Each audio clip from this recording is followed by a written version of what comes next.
Sometimes a single document from the past can tell you this incredible story. A story of life, of community, and then a sudden, really unexpected end. Today, we're looking at exactly that. A newsletter that basically captures a vibrant community at the very moment its light went out. Okay, let's get into it. So, our story kicks off right here, in June of 1987. This is the 21st issue of a news bulletin for the Tamil Representative Council's youth wing in Singapore. Now you'd think, right, a 21st issue, that's a milestone. That's a sign of a healthy, successful publication. It should be a time to celebrate. But yeah, no celebration here. Instead of party hats and congratulations, the front page hits you with this shocking headline, right there in bold English, "The light goes out in YW." A 21st issue, and it's announcing its own death. So what on earth happened? All right, let's start with that final farewell, because this front page isn't really a newsletter. It's more like a somber announcement, laying out the end of the youth wing with this stark, unavoidable clarity.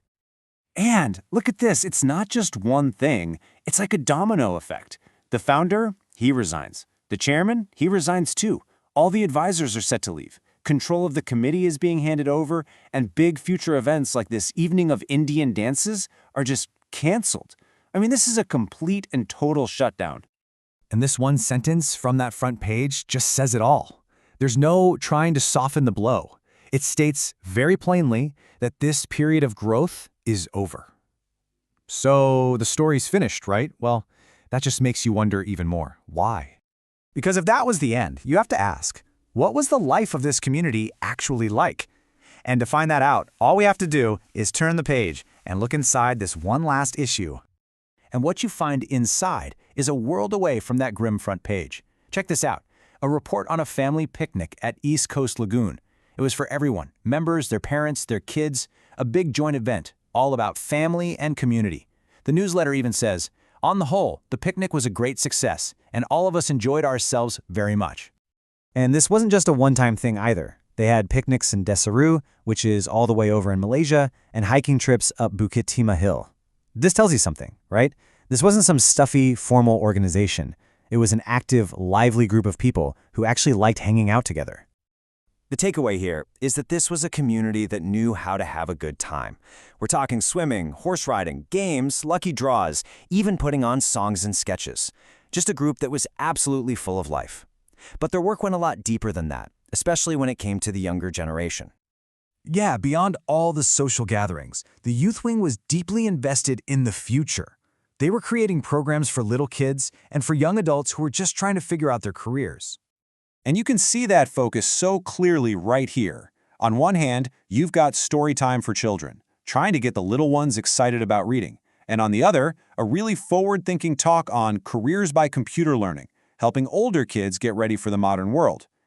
And their kids' program was a pretty big deal. These storytime sessions weren't just at one place.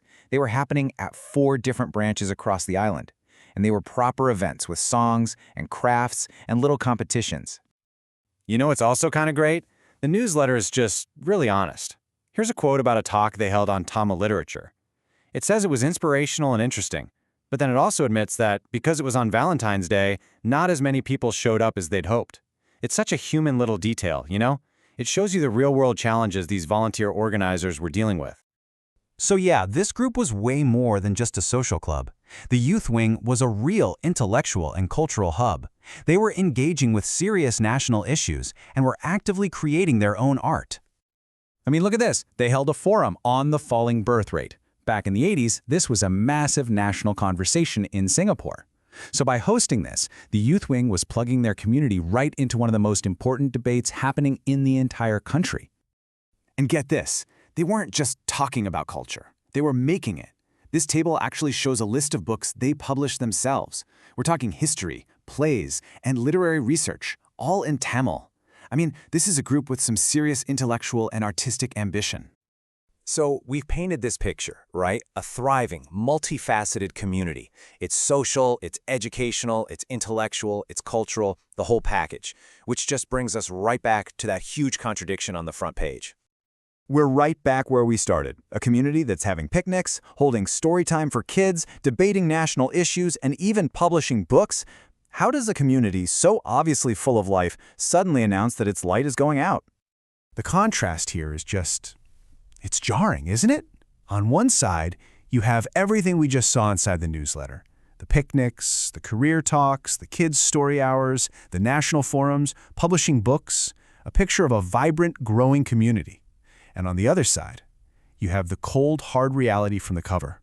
Resignations, growth is ended, events are canceled, and that final haunting headline.